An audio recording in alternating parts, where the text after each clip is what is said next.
Hello friends. स्वागत है आपका हमारे यूट्यूब चैनल आर के हिंदी कहानियों में। आज की कहानी है जिंदगी से समझौता। उसकी मेरे ऑफिस में नई नई नियुक्ति हुई थी। हमारी कंपनी का हेड ऑफिस बेंगलुरु में था और मैं यहाँ की ब्रांच मैनेजर थी। ऑफिस में कोई और कैबिन खाली नहीं था, इसीलिए मैंने उसे अपने कमरे के बाहर वाले कैबिन में जगह दे दी। उसका नाम नीलिमा था, क्योंकि उसका कैबिन मेरे कैबिन के बिल्कुल बाहर था, इसीलिए मैं उसे आते जाते देख सकती थी। मैं जब भी अपने ऑफिस में आती, हमेशा उसे फाइलों या कंप्यूटर में उलझा हुआ पाती। उसका ऑफिस में सबसे पहले पहुंचना और देर तक काम करते रहना मुझे और भी हैरान करने लगा। एक दिन मेरे पूछने पर उसने बताया कि पति और बेटा जल्दी चले जाते हैं, इसीलिए वो भी जल्दी चली जाती है। फिर सुबह सुबह ट्रैफिक भी ज़्यादा नहीं रहता। वो रिजर्व तो नहीं थी, पर मिलनसार भी नहीं थी। कुछ चेहरे ऐसे होते हैं जो आंखों को बांध लेते हैं। उसका मेकअप भी एकदम नपातुला होता।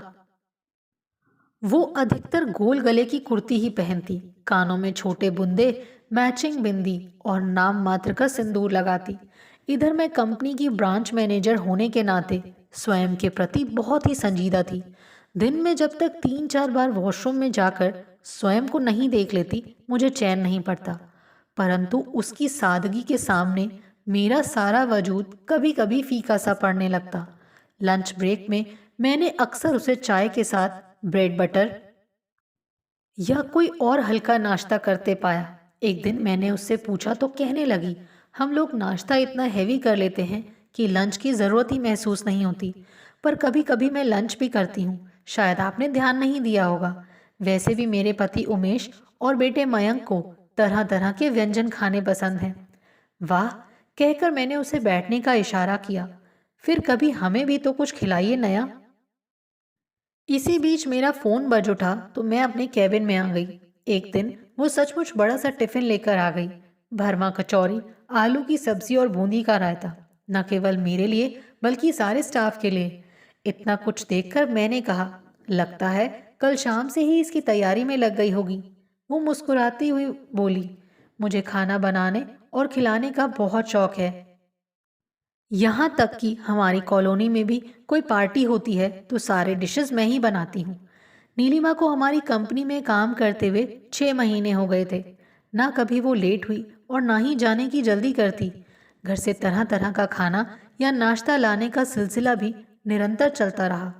कई बार मैंने उसे ऑफिस के बाद भी काम करते देखा। यहाँ तक कि वो अपने अधीन काम करने वालों की मीटिंग भी शाम 6 बजे के बाद ही करती। उसका मानना था कि ऑफिस के बाद मन भी थोड़ा शांत रहता है और बाहर से फोन भी नहीं आते। एक दिन मैंने उसे दोपहर के बाद अपने कैबिन में बुलाया। मेरे लिए फुर्सत से बात करने का समय दोपहर के बाद ही होता था। सुबह मैं सबको काम बांट देती थी। हमारी कंपनी बाहर से प्लास्टिक के खिलौने आयात करती और डिस्ट्रीब्यूटर्स को भेज देती थी। हमारी ब्रांच का काम ऑर्डर लेकर हेड ऑफिस को भेजने तक ही सीमित था। नीलिमा ने बड़ी शालीनता से मेरे केबिन का दरवाज़ा खटखटा भीतर आने की इजाज़त मांगी। मैं कुछ पुरानी फाइलें देख रही थी। उसे बुलाया और सामने वाली कुर्सी पर बैठने का इशारा किया। मैंने फाइलें बंद की और चपरासी को बुलाकर किसी को अंदर ना आने की हिदायत दे दी। नीलिमा, आपको हमारे यहाँ काम करते हुए 6 महीने से ज़्यादा का समय हो गया। कंपनी के नियमानुसार आपका प्रोबेशन पीरियड समाप्त हो चुका है। यहाँ आपको कोई परेशानी तो नहीं?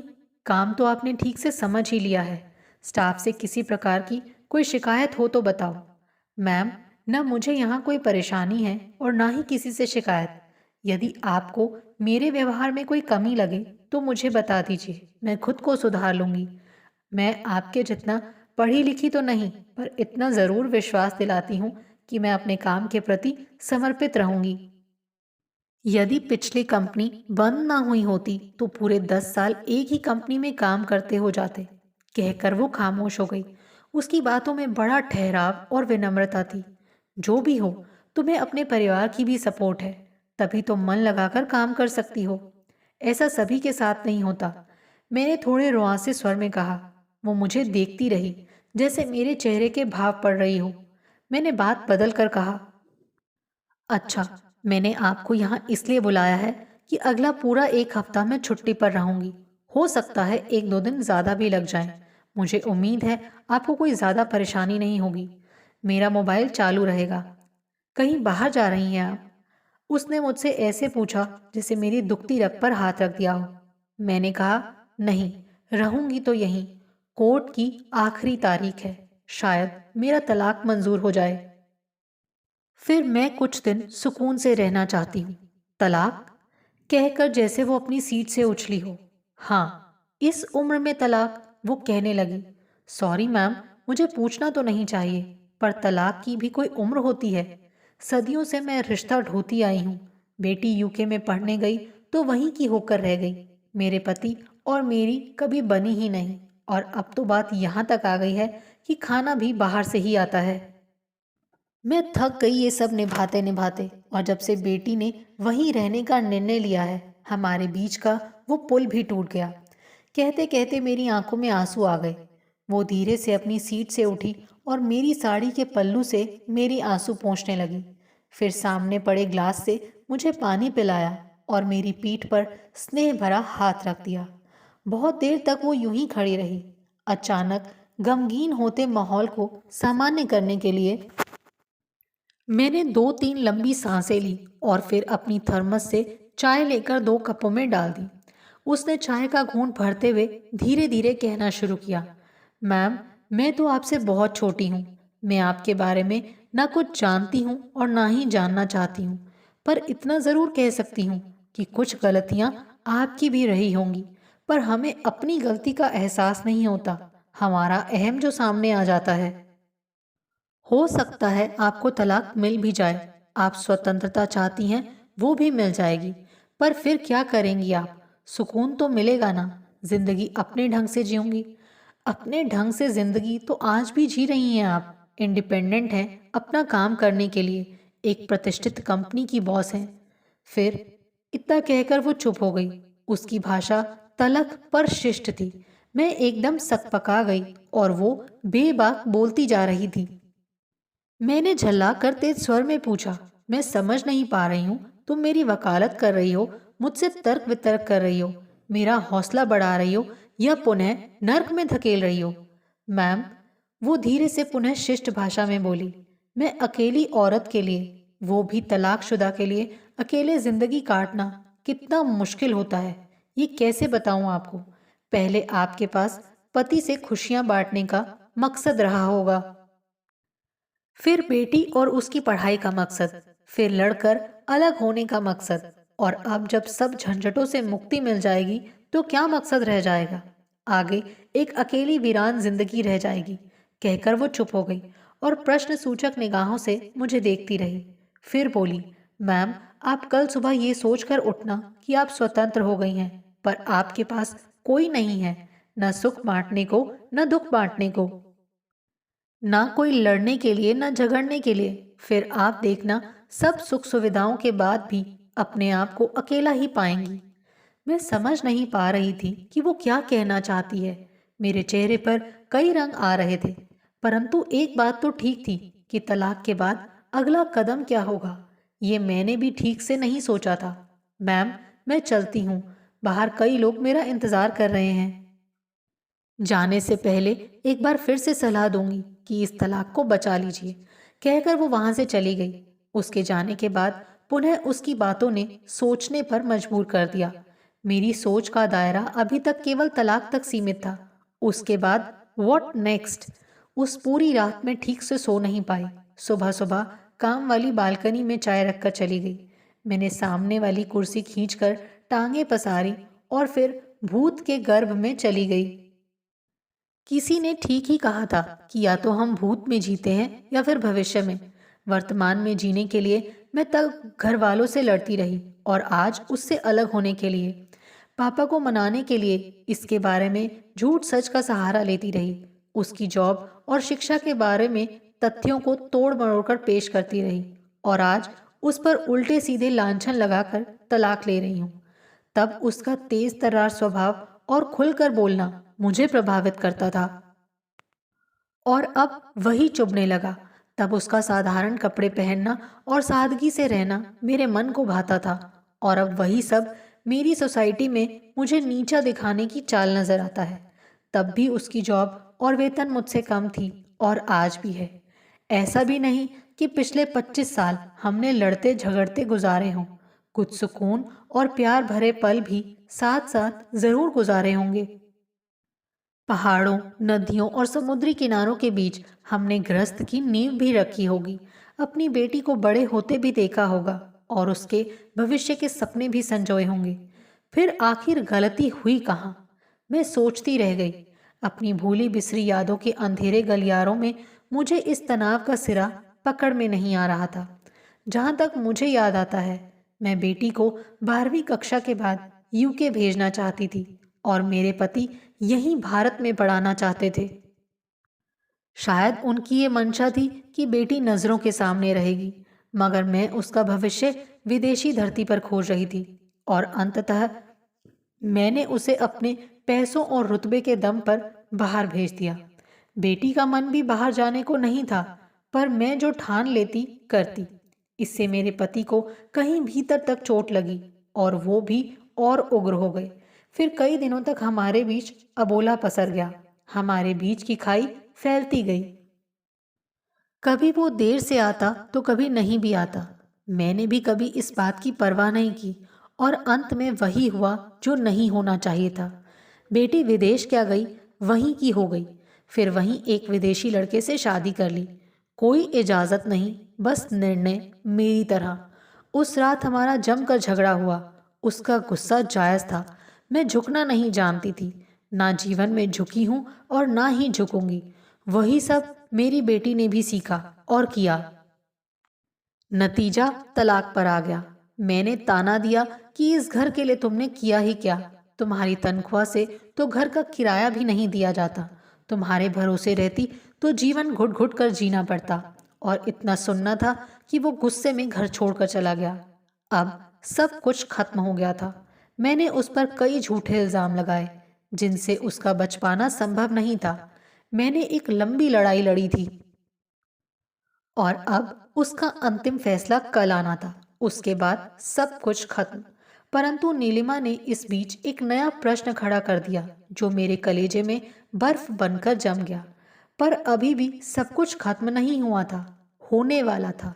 बस मेरे कोर्ट में हाजिरी लगाने भर की देरी थी। मेरे पास आज भी दो रास्ते खुले थे। एक रास्ता कोर्ट जाता था, और दूसरा उसके घर की तरफ, जहां वो मुझसे अलग होकर चला गया था। कोर्ट जाना आसान था, और उसके घर की तरफ जाने का साहस शायद मुझ में नहीं था। मैंने कोर्ट में उसे इतना बेइज्जत किया, ऐसे ऐसे लांछन लगाए कि वो शायद ही मुझे माफ करता। मैं अब भी ठीक से निर्णय नहीं ले पा रही थी। हार कर मैंने पुनः नीलिमा से मिलने का फैसला किया, जिसने मेरे शांत होते जीवन में पुनः उथल पुथल मचा दी थी। मैं उस दोराहे से अब निकलना चाहती थी। मैंने कई बार उसे आज फोन किया, परंतु उसका फोन लगातार बंद मिलता रहा। आज रविवार था, अतः सुबह सुबह वो घर पर मिल ही जाएगी। सोच मैं उससे मिलने चली गई। मेरे पास स्टाफ के घर का पता और मोबाइल नंबर हमेशा रहता था, ताकि किसी भी आपातकालीन समय में उनसे संपर्क कर सकूं। वो एक 3 मंजिला मकान में रहती थी। मैम, आप? मुझे देखते ही वो एकदम सकपका गई। सब ठीक तो है ना? सब कुछ ठीक नहीं है, मैं बड़ी उदासी से बोली। वो मेरे चेहरे पर परेशानी के भाव देख रही थी। मैं बिफर कर बोली, तुम्हारी कल की बातों ने मुझे भीतर तक झकझोर कर रख दिया। वो हतप्रभ सी मेरे चेहरे की तरफ देखती रही। क्या मैं कुछ देर के लिए अंदर आ सकती हूँ? हाँ मैम, कहकर वो दरवाजे के सामने से हट गई। आइए ना। सॉरी, मैंने तुम्हें बिना बताए आ गई। मैं क्या करती? लगातार तुम्हारा फोन ट्राई कर रही थी, फिर स्विच ऑफ आता रहा। मुझसे रहा नहीं गया तो मैं यहाँ आ गई। कहते कहते मैं बैठ गई। ड्राइंग रूम के नाम पर केवल 4 कुर्सियां और एक राउंड टेबल। कोने में अलमारी और कंप्यूटर रखा था। घर में एकदम खामोशी। वो मुझे वहां बैठाकर बोली, मैं चेंज करके आती हूँ। थोड़ी देर में एक ट्रे में चाय और थोड़ा नमकीन रख कर ले आई, और सामने की कुर्सी पर बैठ गई। हम दोनों ही शांत बैठी रहीं। मुझे बात करने का सिरा पकड़ में नहीं आ रहा था। चुप्पी तोड़ते हुए मैंने कहा, मैंने सुबह सुबह आप लोगों को डिस्टर्ब किया। सॉरी। आपका पति और बेटा कहीं बाहर गए हैं क्या? बड़ी खामोशी है। वो मुझे ऐसे देखने लगी जैसे मैंने कोई गलत बात पूछ ली हो। फिर नजरें नीची करके बोली, मैम, ना मेरा कोई पति है ना मेरा बेटा। मुझे पता नहीं था कि मेरा ये राज इतनी जल्दी खुल जाएगा। कहकर वो मायूस हो गई। मैं हैरानी से उसकी तरफ देखने लगी। मेरे पास शब्द नहीं थे कि अगला सवाल क्या पूछूं। मैं तो अपनी समस्या का हल ढूंढने आई थी और यहाँ तो। फिर भी हिम्मत करके पूछा, तो क्या तुम्हारी शादी नहीं हुई? हुई थी, मगर 6 महीने बाद ही मेरे पति एक हादसे में गुजर गए। एक मध्य वर्गीय लड़की जिसके भाई ने बड़ी कठिनाई से विदा किया हो और ससुराल से निकाल दिया हो। उसका वजूद क्या हो सकता है? कहते कहते उसकी आवाज टूट गई। चेहरा पीला पड़ गया, मानो वो इस हालात की दोषी हो। जवान अकेली लड़की का होना कितना कष्टदायी होता है, ये मुझसे बेहतर और कौन जान सकता है। हर समय घूरती नजरों का सामना करना पड़ता है। तो फिर तुमने दोबारा शादी क्यों नहीं की? कोशिश तो की थी, पर कोई मन का नहीं मिला। अपनी जिंदगी के फैसले हम खुद नहीं करते, बल्कि बहुत सी स्थितियां करती हैं। अकेली लड़की को ना कोई घर देने को तैयार है, ना पेइंग गेस्ट रखना चाहता है। मेरी जिंदगी के हालात बहुत बुरे हो चुके थे। हार कर मैंने मिसेस खन्ना का लिबास ओढ़ लिया। कोई पूछता है तो कह देती हूँ, पति दूसरे शहर में काम करते हैं। हर 2 साल में घर बदलना पड़ता है, और कभी कभी तो 6 महीने में ही। क्योंकि पति नाम की वस्तु मैं खरीद कर तो ला नहीं सकती। आपसे भी मैंने झूठ बोला था। पार्टियां, कचौरियां, बच्चे, सब झूठ था। अब आप चाहे रखें चाहे निकालें। कहकर वो नजरें झुकाए रोने लगी। मेरे पास कोई शब्द नहीं था। बड़ा मुश्किल है मैडम अकेले रहना। ये इतना आसान नहीं है जितना आप समझती हैं। भले ही आप कितनी सामर्थ्यवान हो, कितना भी पढ़ी लिखी हो, समाज में कैसा भी रुतबा क्यों ना हो, आप दुनिया से तो लड़ सकती हैं, पर अपने आप से नहीं। तभी तो मैंने कहा था कि आप अपनी जिंदगी से समझौता कर लीजिए। मेरा तो सारा वजूद ही डगमगाने लगा। मुझे जहाँ से जिंदगी शुरू करनी थी, वो सच तो मेरे सामने खड़ा था। अब इसके बाद मेरे लिए निर्णय लेना और भी आसान हो गया। मेरे लिए वहाँ बैठने का अब कोई औचित्य भी नहीं था। जब आगे का रास्ता मालूम ना हो तो पीछे लौटना ही पड़ता है। मैं भरे मन से उठकर जाने लगी तो नीलिमा ने पूछा, मैम, आपने बताया नहीं आप क्यों आई थी? नहीं, बस यूं ही। मैंने डबडबाती आंखों से उसे देखा। वो बुझे मन से पूछने लगी, आपने बताया नहीं मैं कल से काम पर आऊं या नहीं? और हाथ जोड़ दिए। पता नहीं उस एक लम्हे में क्या हुआ, मैं उसकी सादगी और मजबूरी पर बुरी तरह रो पड़ी। ना मेरे पास शब्द सहानुभूति का था और ना ही सांत्वना का। इन शब्दों से ऊपर भी शब्द होते तो शायद कम पड़ जाते। एक क्षण के लिए काठ की मूर्ति की तरह मेरे कदम जड़ हो गए। मैं अपने घर आकर बहुत रोई। पता नहीं उसके लिए या अपने अहम के लिए, और कितनी बार रोई। शाम होते होते मैंने बेहद विनम्रता से अपने पति को फोन किया और साथ रहने की प्रार्थना की। बहुत अनुनय विनय की। शायद मेरे ऐसे व्यवहार पर पति को तरस आ गया और वो मान गए। और हाँ, जिसने मुझे तबाही से बचा लिया, उसे मैंने एक अलग फ्लैट लेकर दे दिया। अब वो मिसेस खन्ना का लिबास नहीं ओढ़ती। नीलिमा और सिर्फ नीलिमा। उसके मुझ पर बहुत एहसान है। चुका तो सकती नहीं, पर भूलूंगी भी नहीं। आपको हमारी ये कहानी कैसी लगी, प्लीज़ कमेंट करके ज़रूर बताइए। अगर आप इस चैनल पर नए हैं तो इसे सब्सक्राइब करें और शेयर करें। Thank you.